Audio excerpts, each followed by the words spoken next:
Welcome to Damn Good Movie Memories with your host, Brian Davis. This podcast is the cure for your long commute and super boring workday. Hey, it's Brian Davis, and I'm doing this episode from somewhere that was absolutely perfect for this podcast. It's an actual old school video store like the ones you grew up with. And my guest today is Belfer. He's the owner and operator of Captain Video in San Mateo. That's in California, and he's been in business since 1985, I believe. March 23rd, 1985 was day one. So. There you go. So Captain Video is one of the only traditional video stores left in the United States. So probably. Yeah, this is awesome. Thank you so much for joining me. My pleasure. Nice to meet you. So growing up in the 80s, for me, going to a video store was like the highlight of my weekend. So Sure. You've seen the home video business change dramatically over the last 40 years. Absolutely. So what's kept you going, especially with the popularity of video streaming and streaming through portable devices? I've been in the entertainment business pretty much since I graduated from college. And as you work in business, you see ups and downs, you see new trends, old trends. So when I used to be in the record business, and the record business started to change a little bit in the early 80s, and then there was a buzz going around that they were coming up with something different, that people could maybe watch movies at home. It's like, wow, movies at home? That's cool. And the first VHS tape came out in the late 70s, early 80s, but they wanted like $75, $80 for a VHS tape, and a blank tape was $25, and the machines were $1,000. So it became like a niche market at the beginning because nobody has that kind of money to spend on entertainment. That's right. So a buddy of mine who used to be in the record business, he joined Captain Video on Lombard Street in San Francisco, and he saw the business starting to explode. And when we first opened up the first Captain Video, there was no money. So what we did is we said to customers, give us $25 a month, and with that $25, we entitle you to like 4, 5, 6 rentals, whatever it was. Right. So we could get the capital to then invest in the business and make the business even stronger. And eventually, the chain existed to about 15, 16 stores at one point at the height. Yeah. I came in 1985. I started working at the Daly City Captain Video. And I'll never forget this night. The rest of my life, it was one of the weirdest but most exhilarating days of work I ever had. It was New Year's Eve, 86, 87. And the store opened at 10 o'clock in the morning. Okay. From the time the store opened at 10 until the time the store closed at 10, the phone did not stop ringing. There were constantly people in the store. And I'm talking lots of people in the store. And I remember this distinctly. For that day, the store had rented. Back then, it was just predominantly rentals, not that many sales because the movies were so expensive. Yeah. We were renting movies for $3 or $4. Mm-hmm. So we did 2,600 rentals that one day. Wow.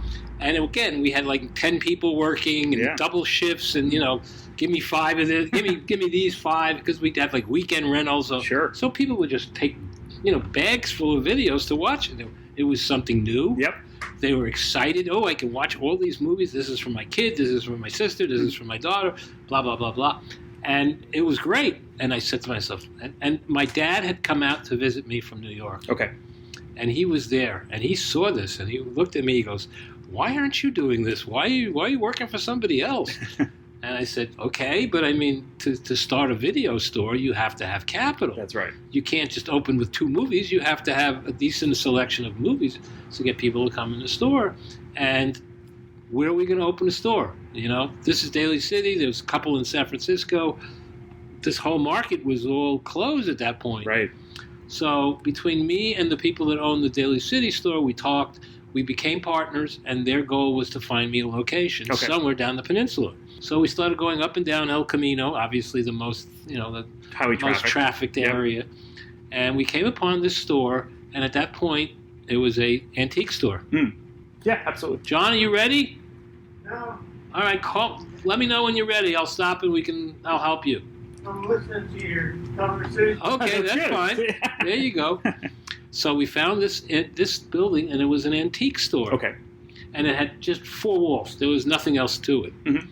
And one of my partners, his brother, was in the construction business. Okay. He built all the stores. Mm-hmm. And it was store number 5 or 6 by that point, so he knew what not to build how it would help, make it smaller, make it bigger because it didn't work in that one, blah, blah, blah.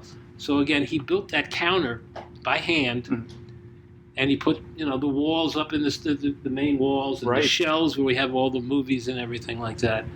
And it took about 6 months. And we opened the store March 23rd, 1985. Yep. And my dad came out from New York, and we had signs and balloons and banners and, advertising. And that first Saturday, we opened on a Saturday. I think we did like 30 rentals, but it was like, at least we got started, know? And we offered the deal at that point, give us $25 and get 12 free rentals for the year or something. Just because, again, it was the kind of business that you would always have to put money in to get more inventory. Right. Because you're never going to have everything that everybody wants. They're always going to say, hey, do you have such a thing? So you have to have a wider selection. Right. So you're almost kind of like the original Netflix with the subscription in some ways.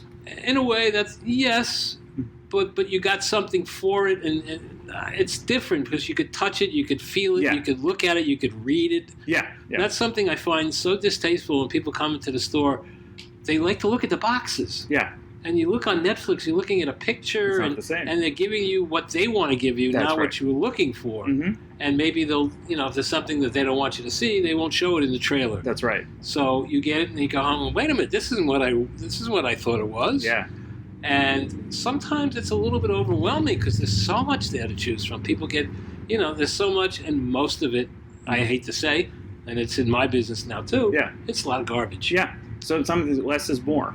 Yeah. Yeah. Do you think that, so during the COVID pandemic, do you think that your business was kind of helped a little bit because people needed something different? At the beginning, it was very difficult. Okay. Because people were afraid to even go outside. Correct. Yeah. And we never closed during the COVID thing. We had the signs in the door. We had the masks on. Everybody was, being very careful about things. There was a drop-off. And then as the COVID thing kind of waned a little bit, people started coming back out again, and then we have all those gas prices and the economy again. So, and COVID's still here now, 2.5 years later. Absolutely. So again, there's some people that I haven't seen since before COVID. They're afraid to go out of the house. If they call me on the store, I said, "Why don't you come to this?" No, that's okay. Yeah. It's like, okay, I understand. But do you have people that come in just because, I don't want to necessarily go anywhere, but I want something to take home. They're getting bored of looking at the four walls. Exactly. They watch TV and there's absolutely nothing on TV. That's one of the reasons why Netflix and Hulu and Disney Plus have been successful, because they found a way of getting to the customer without having to get them out of the house. Exactly. But that also has a negative outlook, because you're being charged every month, right? Whether you use it or not. And if you have kids, that's great for Disney. Right. But if you're an older person and you want to see good movies, you got to deal with what Netflix gives you and what Hulu gives you. And now Netflix finally realized they have to make their own movies, so they're putting money into their movies, which then hurts me, because they have announced, whenever they first started doing this, is they said, we're going to put our money into the making of the movie, but we're not going to put it out on DVD. Right. And the question is, why not? Well, we own the rights to this. We don't want the competition. Yeah. So the first one that really caused a big furor was a movie called The Irishman. Right. With Robert De Niro and Al Pacino. Directed by Scorsese. And that was something that everybody wanted to see. Yes. And people come, hey, you got The Irishman? No. Well, when are you getting it in? I don't think ever. Yeah. And they look at me, what do you mean ever? Well, it's owned by Netflix. And Netflix doesn't want anybody else to have their movie. No. It turned out about 1.5 years later, somebody sold the rights to that movie to Criterion, and they did put it out on DVD. Right. And they also put a movie out called The Marriage Story. Yeah. I think those were the only 2 Netflix movies that have ever been released on DVD, if That's I'm right. not mistaken. There might be 1 or 2 other ones. Yeah. So you continue to rent your stock to customers. You haven't raised your prices in I have never raised my prices since day one. Yeah. So it's I still was even tuning. talking to that to somebody. Everything has gone up except Captain Video. That's great. So your videos are $2.99, I guess. $2.99 for new releases for 1 day. Yep. $2.99 for 5 days for the older movies, and $4 for the adult movies. Right. And that's been that way since March 1985. That's amazing. I love that. And so you should. I think the oil company should listen to you and just Yeah, but again, it's demand and supply. Sure, I mean, of course. At the beginning, there was a big demand for what I had. Now the demand is not that there anymore, so nobody cares how much you're paying. Exactly. So what would be your ratio between rentals and sales at this point? At this point, right now, Probably 70% sales and 30% rentals, while back 10 years ago it was totally different, yeah. So I'm assuming your main competition for rentals now is Redbox. It's Redbox, it's streaming, more streaming than anything. I don't think Redbox has never been really competition. But just for, like, in the tangible, physical media part? Yeah. Okay. So going back to the VHS days, did you ever charge people that didn't rewind their tapes? No. Okay. No. The whole Be Crying Rewind. We had a case that we put the movie in on the back. There were like the rules to follow. Sure. You know? And on the back it said, please rewind your movies. But when Blockbuster announced that they're going to charge people $1 or 50 cents, whatever, it's like, that's ridiculous. Yeah. Come on. Mm-hmm. You're suspending. You're making the customer feel like it's their job to, they don't care. They watch the movie, they bring it back. Yeah. Oh, you should give it back the way you got it, because the next person's like, come on, people are selfish. They don't care about the next person. Which leads me to my next question. What were the best excuses you got from people that didn't bring back their tapes on time? The most frequently answered question to that is like, oh, I forgot. Oh, I was too busy. Oh, I left it in my car. I lost it. I couldn't find it. It was behind the cushion. My kids took it and put it someplace. Yeah. You hear all the excuses, but I mean, and after a while, it's like, yeah, I know. So if they did lose a VHS tape, you would have to charge them the full price, I'm assuming. It depended on how long we had the movie. If somebody took a brand new release the first week, obviously. But if you had something for like 6 months, you made your money back. What are you going to do? True. And again, you get to the point, well, do you want to piss off the customer? No. I mean, $75, they freak out. Yeah. So in addition to renting the VHS tapes as you did in the early years, it was also really expensive to own a VCR. Yeah. So I'm guessing you rented out machines themselves? Yeah, we had what they call like porter walkers or VHS walkers, where it was like a little suitcase kind of thing, and we rented those out for $10 a day. Oh, nice. Okay. Yeah. And do you still rent out VCRs now? No, we haven't had those for years. But Actually, I get people calling me all the time looking for VCRs. Right. They just don't make them anymore.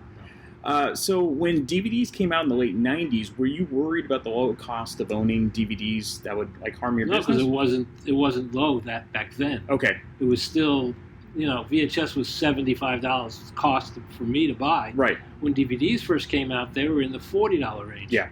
And then Disney finally realized, we're not selling a whole lot of this stuff. If we drop the price, maybe we'll sell more. So I think Little Mermaid or Lion King was one of the first ones that they dropped to like $40 retail, which turned out to be like $29.95, and then slowly it came down to where it is now, which is like roughly around $20. Okay, so you immediately embraced DVDs. Absolutely. Yeah.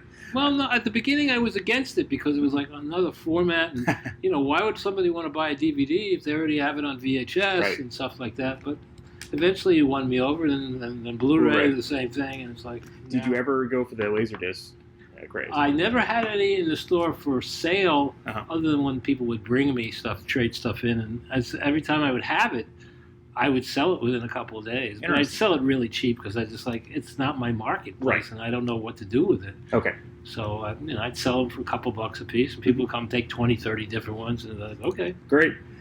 So it's often said that Betamax was the superior format over VHS. Oh, don't even start on Beta with me. So, that's why I want to ask. Why do you think Beta didn't beat VHS?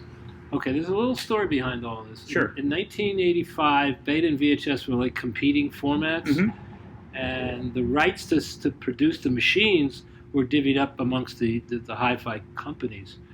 VHS was taken by JVC, I believe, and Panasonic or Toshiba. I mean, they had like 3 or 4 companies all kind of got together and said, let's do the machine together. Okay. Beta was owned by Sony. And Sony said, screw you, this is our machine. We're not going to let anybody else make this machine. Right. And I myself bought a Beta, hi-fi, Betamax, whatever they call it. It was a big 35-pound machine that you would carry around with you. And I started copying things off of television, like MTV concerts and stuff, because I couldn't watch it while I was, you set your programmer, you get home, you watch it. Yeah. To this day, I still have 500 Beta tapes. Wow. But I haven't had a working machine in 10 years. Yeah. And people give me shit all the time about, what are you selling these Beta tapes for? You can put it in your grave, And it's like every now and then I'll get a machine, and it's like someone say, hey, I got a machine. I'll give it to you for free. Yeah. And they go, oh, great. And Yeah. we set it up and put the beta tape in there. It eats the tape. Really? It doesn't go. It's a little piece of plastic tray, Mm-hmm. and the tape goes in and goes down. Mm-hmm. If there's a little piece is broken or a little bit off, It's over. it's over. Okay. Now, along the same line, why do you think Blu-ray beat out HD DVD? That's another thing. What happened again? It's kind of similar to VHS and Beta. They had warring factions. Mhm. I don't know if you remember the word DivX, D-I-V-X. Yeah. Steven Spielberg was like the big cheese behind that. He really wanted to push that. Yeah. And there was somebody else who wanted to push DVD. So it became this constant battle between two formats. And eventually one wins and one just goes away. That's right. So the thing with new technology is you're going to get the person who's really into it. You Yeah. know, the people, I got to have a $50,000 stereo system. But most people are not going to spend money on another machine, another situation where they already have VHS, where they already have DVD. Right. They don't want another format. What are they going to do? Again, you have this on VHS, this on DVD, this on Blu-ray. Yeah. Oh, because it has an extra 2 minutes of footage that you didn't see on. Yeah. People don't do that. They It's just they can't afford it. I mean, you know, the people that can afford it have home systems for $25,000. Yeah. And then you have the average guy that spends $100 on a DVD player and is happy. Yeah. So everybody has their own taste. That's So- right. The high end's not going to keep And you in the business. companies themselves, they push it to the high end for a little while, and if it doesn't click, they drop it immediately. Yeah. Yeah. So currently, how do you go about getting new inventory? Is it people who once collected tapes and DVDs and they've decided to Are you downsize? talking about new movies or Or just just movies in general? movies in general? Yeah. Because there are two ways I get movies. Sure. Let's hear about that. Okay, from 1985, there were like maybe 4 or 5 distributors around the country Mhm. who would buy movies from Warner's and Universal and Paramount, and then bump it up a buck or two and sell it to you as Yeah. So to this day, just like the prices, I've been with the same company since 1985. Wow. And the name of the company is Ingram Entertainment. Okay. And back then they had, branches all over the United States, and you could get posters and screeners. The movies on. You'd have a salesman come to the store once a month, Yeah. take you out to lunch, show you all his book of all his movies that are coming out. That's right. Fast forwarded 30 years later, there's no salesman. No. There's no free lunch. There's no screeners. There's no posters. There's no branches anymore. Right. You talk to a computer. Mm. There's no human contact other than yeah, we got your message. And but I still get my product every week. Okay. And they send me a list like 6 weeks in advance. This is coming out the first week of June. What do you want? Okay. So they know what to pre-book. Yeah. So that's the new stuff. That's the new stuff. Yeah. The older stuff, either I buy it through Amazon or people just come in the store and say, I have these movies, I don't want them anymore. Yeah. Can you give me something for them? Can I trade them in for something else? Sure. Whatever the case may be. And we've always done that. Mm-hmm. And it's always been successful because people have different tastes, and sometimes you find somebody that likes what you have, and and that's how the inventory eventually gets built up. Okay. Do you ever go to garage sales or anything like that? I don't really have the time, Okay. to be honest with you. Back when I had a bunch of people here, I'd go shopping a little bit, but I haven't gone shopping like that for years because of financial constraints, and also because I just don't have the time. Sure. Sure. Do I want to spend more time outside of the store going through video? So when you first started, Blockbuster and Hollywood Video weren't even prevalent. yet. Correct. They weren't around. Right. So pretty much all the video stores were independently owned. Correct. You had your towers and your warehouses, but They weren't rental stores. They No. were sale only. Yeah. So, and then Blockbuster came, and later Netflix and Redbox. How were you able to survive pretty much them all, and to this day? There's a simple answer, and I don't know if your audience would really... No, whatever you feel. The reason the store, in a way, is still in its existence is because we carried adult movies. Mm-hmm. And when times are slow, Yep. so Tuesday afternoon when everybody's working, Uncle Grandpa comes in, he wants to rent a couple of adult movies. There you go. And that's what keeps the store floating during the week. Yeah. And again, the same thing with sales. People would buy a lot of movies. And it became like a source of income that's on a steady basis. Yeah. The new releases and the regular movies, they come and go. Mhm. There are good days, there are bad days. Yeah. Adult was pretty consistent, Mhm. where every day you would make a certain amount of money in Right. adult, and that paid the bills. Yeah. That kind of got it over the top. things have changed over the last couple of years, obviously, with the internet and everything being free, and Pornhub and all this other stuff that they put out there. So to this day, I mean, that's kind of what those are the most of the biggest sales that come are adult. Or adult. Pretty much. Okay. I mean, every now, like I just did a $150 sale, regular. Yeah. Yeah, because the guy hadn't been here in 6 weeks. Mm-hmm. He's a collector. I called him on the phone. He lives in Half Moon Bay. Okay. There are no video stores in Half Moon Bay. There are no video stores anywhere. Yeah. So he comes down, he came down and he said, well, see, when it's a long ride, it's gas, and, I'll come when I have time. Yeah. So he showed up today. He had lists of movies that he's looking for. Mm-hmm. I know when he's coming, if I see him come in the door, I know exactly what he's looking for. He wants to know the new releases. Mm-hmm. So I don't know if you noticed, I gathered up a bunch of new releases. Hey, John, these are all here. What do you want? Do you want this? You want this? You want this? And he showed me his list, and it's like, reading chicken scratch to try to figure out what it is. Yeah. And it's like sometimes it's movies from the 1990s. It's like, that's not new. I don't have that in the store. And I've ordered stuff for him in the past, but it takes a while, and people get very impatient, And if I want it, I only wait a couple of days. I don't wait a couple of weeks. Right. Well, where am I going to find this movie from 1995 that, there's only a certain amount of copies out there? That's right. So I'm glad you brought up the adult industry. I mean, if you think about it, do you think that really home video started because of adult content? So you could finally get it at home instead of having to go to a theater? That is a very good point. Yeah, that's one of the reasons. Yeah. I think that's where the main popularity came from. And then, I mean, look, and you mentioned the internet. Still, the most traffic sites are adult. Yeah. And so nothing changed. I think adult content has always been the impetus for some technology. I think it remains to this day. So I'm glad you brought that up. But it's interesting that the adult business picked up on Blu-ray a little bit late, and then dropped it almost immediately. Yeah, because they wanted to charge way too much money. Right. And it gets to a certain point where it's like, really, you need to make it a little more brighter. I mean, how much? Yeah. What do you want to see? Right. You got it in DVD. It's not good enough. You have to have it high definition. I mean, come on, really? Yeah. Well, that's where virtual reality is coming in, I guess. So, to your best recollection back in the VHS days, what were some of the most popular movies that you rented that you just couldn't keep in the store no matter what? Mostly the Disney stuff, Lion King, Little Mermaid. Mm-hmm. When Titanic came out, everybody wanted that. Okay. And I still have 15 copies of Titanic sitting there. Just the new releases that would come out every week, and certain movies became good, and certain movies just after a week or two. That's the other thing that Blockbuster really hurt the business, because when they decided to carry 400 copies of every movie, they killed the plan that we all kind of put into place, and that is, you're not going to please everybody every week. Right. So somebody will come to the store on a Friday night. They're looking for 3 movies. Yeah. You only have 2 of the 3 movies. Mm-hmm. Are they going to give up, or are they going to go someplace else? Maybe. Yeah. Or they'll say, I'll get it next week. Yeah, I'll try something else. Yeah, I'll try something else, and hopefully you'll have it next Friday. That's right. And that became like a thing where people would have lists of movies that they wanted to watch. Yeah. But they can't watch. How many can you watch in one weekend? Absolutely. But by Blockbuster giving them everything that they wanted immediately, you quenched their appetite. There was no reason for them to come back the next week other than to get more of the same movies so it killed the consistency of people constantly going to the video store.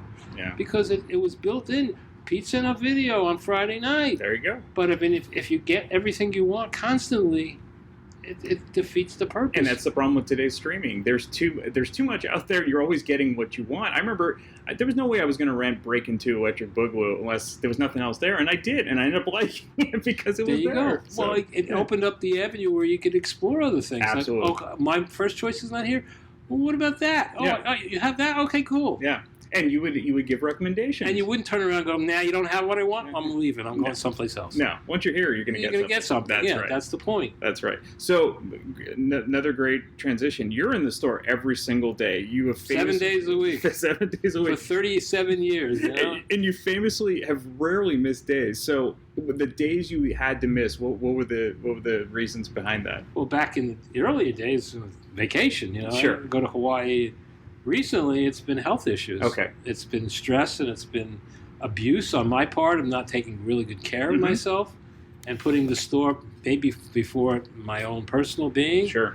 And that's something I'm trying my damnedest to change a little bit. because if I'm not healthy, there's no way I can do There's my no job. store. Yeah, there's no. Yeah, and just recently, I just came off a bout where I had to go to the hospital for 4 days, and the store remained closed. Back in the day, if I had to go away somewhere, I had employees here. I had 7 employees or 5 employees, and they could run the store for me while I wasn't here. You can't have that. I can't afford that anymore. So if I'm sick, the store remains closed. Yeah. And people get scared and they freak out. They come to the door and it's like, the store's closed. What's going on? Where's Ira? Where's Ira? And then they'll come back. They'll see me like a week. Hey, I came by the store. You were closed. Are you okay? I mean, right? And there are people that have been with me for 35 years. That's great. Yeah. I mean, there used to be a lot more, but sure. I mean, I can count on my hand maybe 15 to 20 people that I still see on a regular basis every week or every other week or some every day. Yeah. But for the last whatever amount of years. Yeah. And I say to myself, what business do I go to every single day? It's true. So it's like I do have something. I'm giving them something that they want because they come back and they come back and they come back. Yeah. And part of me is where I grew up, the way I was as a young man, I was always taught to be friends with people. You do something nice for them, they'll do something nice for you. And that's how I treat. They're not just customers. No. They have names. They have families. Oh, I'm sorry somebody died. I'm sorry. You become their buddy. Yep. Not everybody wants to be your buddy. No. But the people that stay as your buddy will keep coming back to the store. That's right. And if I need something, like, hey, can you do me a favor? Can you get me like a case of water? Mm-hmm. They run out and they'll get it for me. It's like no big deal. Mm-hmm. Yeah, it's the golden rule, Be kind to others.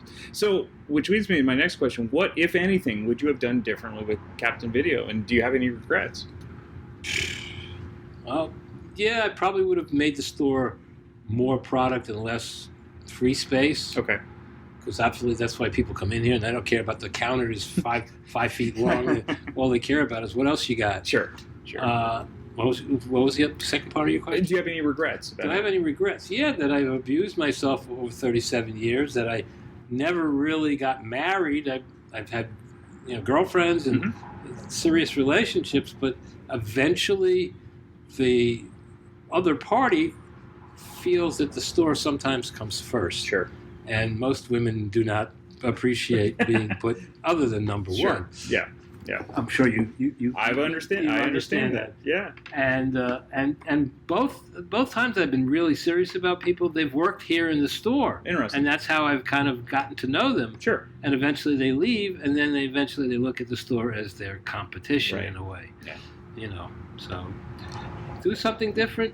Yeah, I probably would have done, obviously whenever you go through things, I should have done it that way. Yeah. But there's nothing you can do to change it. So, No. I mean, why regret anything? You did it. That's all you can do. Well, what is your regular customer Captain Video like? Are they mostly looking for hard-to-find VHS tapes? It's like 4 or 5 different categories. There's the guy that comes in to rent only new releases. Okay. He comes in every week. What did you get in this week? Yeah. There are other people that won't even touch a new release because they think it's all crap. Nah. They're looking for 1940s, 1950s, 1930s stuff. Right. Okay, so there's that customer. There's the adult customer. Sure. There's the customer that only comes in to buy. He doesn't want to come back a second time to bring the movie back because it's too much of a hassle. Sure. And in this day and age, the way gas is, you want to save on your expenses. Absolutely. So they're all different, and there are people coming here just looking to trade stuff, looking to buy stuff. Can you order me stuff? Mm-hmm. I constantly have things that I have to get for people. Do you have such and such? No, I don't carry it. You want me to order it for you? So are they usually older customers that don't want to touch the internet, or is it pretty much? Okay. Either they're afraid of the computer. Mm-hmm. They don't know how to use the computer. They don't want to put their credit card out there. Fair enough. They have all excuses, and that's why they come to me. Yeah. And plus the other thing, and which recently it's become an issue that wasn't back then, mm-hmm. is that people know when they order something, it's going to come here. Yeah. If they order it from their house, is somebody going to come on their porch and take their movie away if they're working? There you go. Go do the Christmas thing. Whoever thought you'd go to somebody's house, hey, there's a package, let's grab it. Yeah. It's like, really? Yeah. So, but this is a different world, different theories about everything. Yeah. So they feel comfortable if they order from me that they're going to get it here. Right. And when it comes in, I call them, hey, your movie came in. All right, I'll be down. Yeah, and they get to socialize with someone about it. And then they will maybe order another movie. Exactly. That's While they're the thing, here. the consistency. Yep. Do you believe there will ever be a return of the love of physical movie? No. So not like vinyl, where Vinyl disappeared for a long time. But it came back. It came back, but nowhere near what it used to be. No, of course. When I was in the record business, I'd have like 5,000 LPs in my house. Sure. But I mean, if I was doing it now, I would be pick and choose what I would want because it becomes, what do you do with it at a certain point? Yeah. It's just collecting space. Mm-hmm. What did you do for the when you were doing the record business? When I was just graduating college, I got a job working for MCA Records. Oh, cool. As a salesman. Mm-hmm. And then when I came out to California, I worked for a retail outlet called the Record Factory. Yeah. And we had 30 stores. I managed like 4 stores for them over the course of 5 years. Mm-hmm. So, and that's where I eventually hooked up with somebody that would turn me on to Captain Video. Right. If you can, give me some of your best random stories you've had running the store, the most memorable stories. Stories? Yeah. Wow. Whether it be anecdotes or, the typical, like you have the adult customer that meshes with the people that are buying all the thing family stuff. thing that I sometimes don't understand Mm-hmm. is that when somebody comes in and they're looking for a movie. Yeah. Okay, what's the movie? I don't know the name of it. Okay, well, who's in it? I don't know. It's some guy, he was in some other movie, and there's a girl, and they fall in love, or there's a dog in the movie. Oh, okay, that narrows it down. Thank you. Sure, The Wizard of Oz. Yeah, I mean, come on. And I get that a lot from older people because they don't really pay attention to what the title is. Yeah. But they come in here going, oh, Iro, get it for me. It's like, okay, well, I got to have some sort of, I call myself the video detective. It's like, okay, give me some sort of hint to how I could figure out what it is you're thinking of, right, and to see if it's available and see if I can get it for you. Yeah. But when you come in here, well, I'm looking for a movie that's got some guy in it that and they'll and now with the internet, it's kind of helpful someone also because you can literally punch in looking for a film where a guy looks for. And it's something you could do at home, but they don't want. They're afraid, or they don't know how, or they don't have a computer. Yeah. And sometimes it works, and sometimes it's like, I need something else. You are their internet, in a way. Yeah. But I mean, I'm not nearly as good as the internet. Mm-hmm. I mean, I myself use the internet more than I probably should. Sure. But so, growing up, I'm assuming you were a huge movie buff. When I was a kid, I watched a lot. Back east. They used to have a $1 million movie. Yeah. Which were every night, Monday through Friday at 8 o'clock, they'd show the same movie over and over and over again. We knew it by heart. Yeah. And I had 2 movie theaters within 3-4 blocks of my house. Okay. And your parents would send you, here's a couple bucks, go to the theaters and disappear for the day. There you go. And you go on Saturday morning and you'd have the cartoons and you have the newsreels. And creature features. And you had 2 movies and you had popcorn and soda and a hot dog. It'd be like $2, you know? Yeah. Not like it is now. No. So it became indoctrinated in me. And then eventually, as I got older, my parents took me to, I don't know if you've ever heard of Radio City Music Hall. Of course, yeah. Where it's not only you're getting a movie, you're getting a show, you're getting girls, you're getting chandeliers, you're getting 5,000-seat arenas where it's like, wow, this is cool. This is nice seeing a movie this way. Yeah. Compared to the way it is now, where you can watch it in your bathroom. That's right. That's true. But again, you'd have to pay so much for it. Mm-hmm. So what brought you out to California from New York? I was 22 years old. I'd worked for MCA Records for a couple of years. The weather would beat me down. Mm-hmm. I was constantly on the road. And when the weather's like this, you don't mind driving. No. When the weather is 26 inches of snow and you have to go from point A to point B, and it becomes like a 2-hour drive just to get there, it becomes, it's like too much, It's just, after a day's work, you're not just working, you're driving, and it becomes like a 12, 13-hour day, and it's like, when I was young, it was okay, but after a while, it became old. Yeah, in the Bay Area, you can't beat the weather. No. And so I had come out to California previously before I got the job and realized, wow, it's another world out here. It really is. I remember seeing the Super Bowl in January wearing T-shirt and shorts and going like, what's wrong with this picture? I mean, T-shirt and shorts barbecuing on Super Bowl Sunday? Welcome to San Francisco. Welcome to California. That's right. So those are all my questions for you, but I have all these movie questions if you're interested. Sure. So what is your favorite genre of film? Pretty much it stays pretty steady. I like the gangster type movies. Okay. Those have kind of played themselves out. They're very rare that you see something that you haven't already seen. Right. but there is not that many movies that I'm really excited about seeing anymore. Okay. You know, comedies. There are no dead. comedies. Yeah. There used to be thousands of different comedians. Yeah. Now you got Adam Sandler and Will Ferrell, who maybe were funny back in the early days, but now it's the same, and it's boring. Yeah. Speaking of, what is your favorite mafia gangster film? I'd say The Godfather. Goodfellas is right there. I love Carlito's Way and Scarface. The original or the remake? Of which one? Of Scarface. The Al Pacino, the remake one. But again, I've seen those movies so many times that it's like I don't really want to watch them anymore for a while. Yeah. You know? Do you still watch movies like every day? I try to, but sometimes I don't have the time, or my intention is like the phone will ring. Yeah. It's like I try to figure out what every movie is about because somebody comes in and say, "Hey, Ira, what's Dog about?" Yeah. You know, you have to give them a quick 1-2 line synopsis. Sure. And it's like, you know, or they'll look at me like, "You don't know what that's about, do you?" And I'm like, "No, it just came in this morning." That's right. You know, if it played in the theaters and I read something about it, fine. But the way things are now, when they come direct to DVD and nobody knows what it is, that's right. It makes it very hard. You know, it's another Mickey Rourke, the John Cusack, Bruce Willis movie, Nicolas Cage movie. It's like there's millions of those. It's like make a plot because it's the same. You'll see it in one of these movies. So it's hard these days to watch movies. Oh, it is. Well, what is your all-time favorite movie? The movie that I always remember that had the biggest effect on me was Field of Dreams. Really?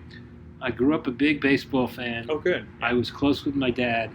When I went to the theater to see that with friends, I literally cried my eyes out. Yeah. And I've never had that feeling seeing a movie before. Really? It was something, it touched me somehow between the baseball aspect of it and the son-father dynamic.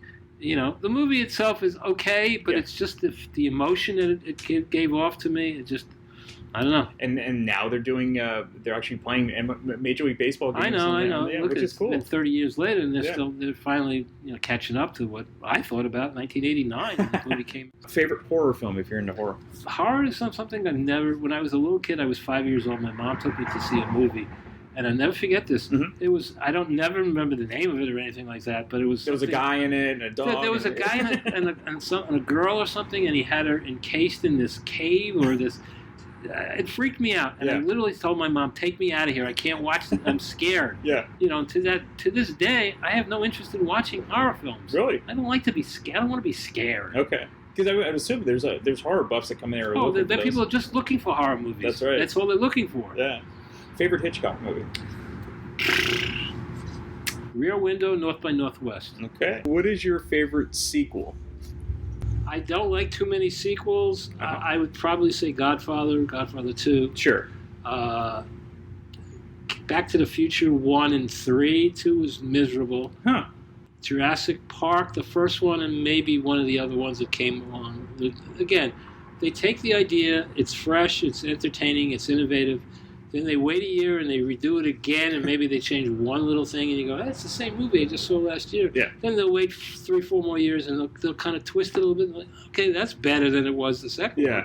So, but they're trying to strike when the iron's hot. But I can't stand the 5 versions of Pirates of the Caribbean, 10 versions of Jason Goes to Hell. Well, yeah, horror. Friday the 13th, number 4,000. It's like, who cares about stuff like that? What are your favorite holiday movies? So Christmas. Not a big holiday kind of guy, but I would probably say the standard Home Alone. Okay. Thanksgiving one called Home for the Holidays.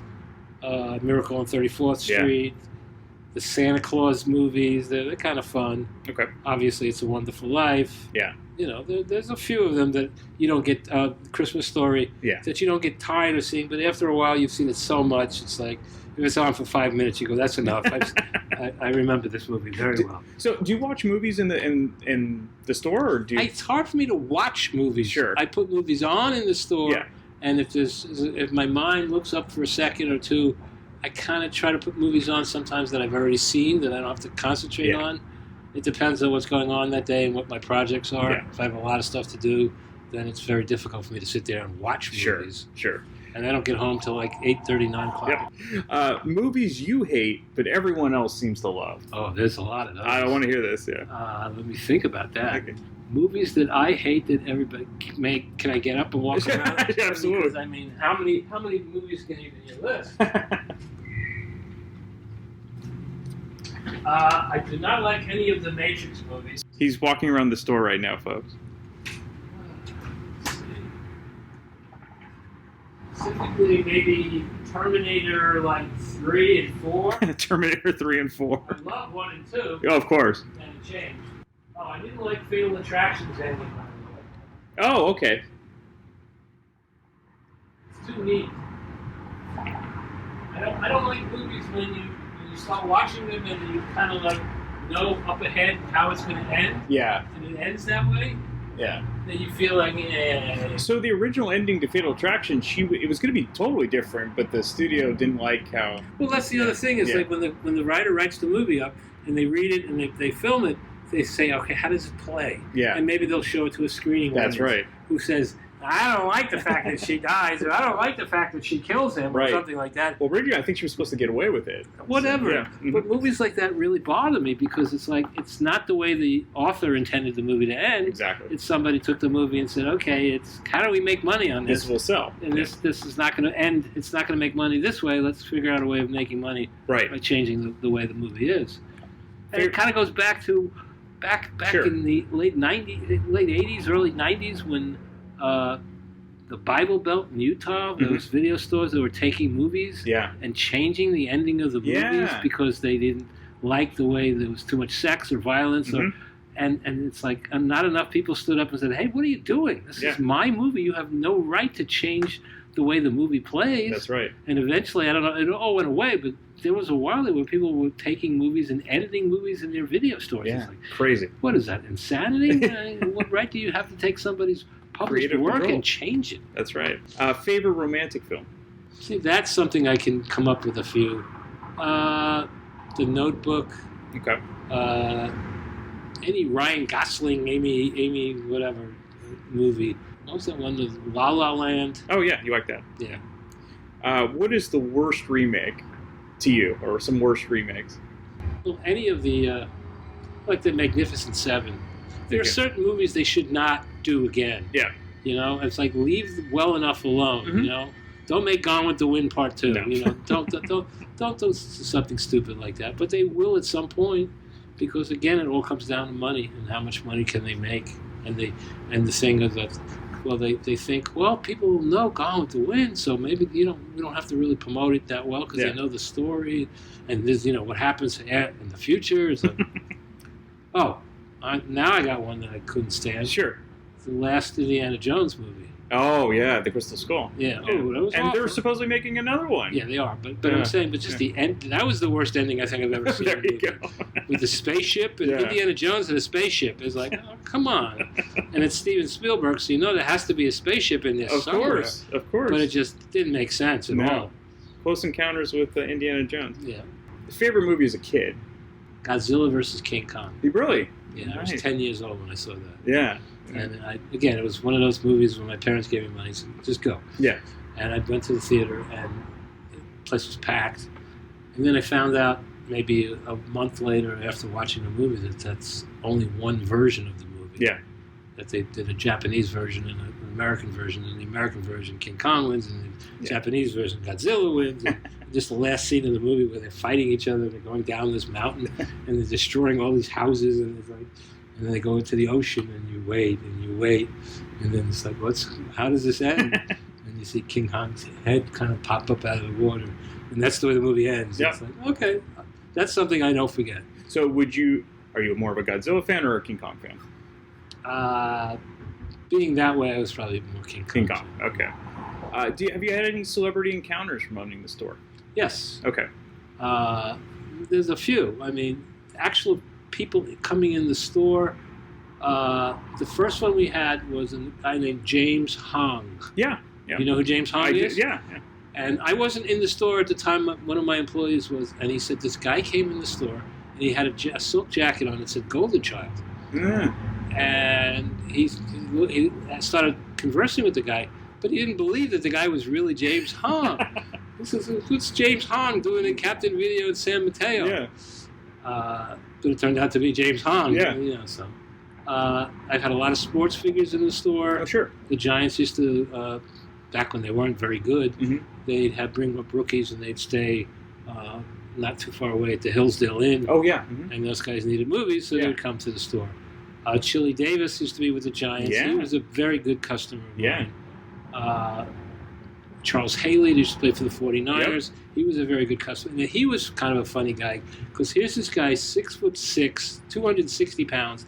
He'd come in, he'd have like a little kind of a purse-like kind of thing, not in a gay sense, but and he'd have a little dog. Really? Yeah, just kind of an odd, this big guy. He was a beast on the field. Yeah, with a little dog, you know. Yeah. And then the other thing is that went back in the late 80s and 90s when they had them.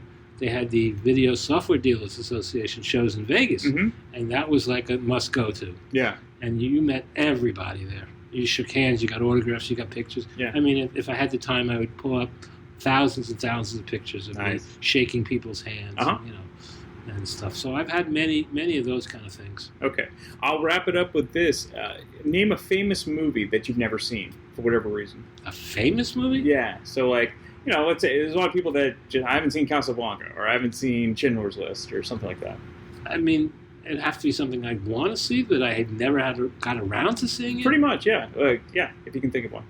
I can't think of one that I really... I mean, there's thousands and thousands of movies I haven't seen. Sure. I don't think there's anything that I really haven't seen that I really want to see that I've never had made the time to see. Okay. Owning a store, you're privy to everything you want. That's right. That's, yeah. So that question is really kind of vague because, okay, it's right here. Okay, so let's see if we could rephrase this. Is there a famous movie that you just don't care about? There's lots of famous movies that I don't care about. Why don't we do that one? Okay. Let's see. Unfortunately, I never got into a lot of the Cagney. Edward G. There's Robinson. certain bogey movies that I like, but not all of them. Okay. Because I have everything divided by sections, so I can literally put my finger on certain things. Mm-hmm. There's a lot of movies that I would recommend to people that look at me like, I've never heard of that before. Mm. And it's like, well, when it first came out, it was great, but nobody really pushed it enough, and it just disappeared into the...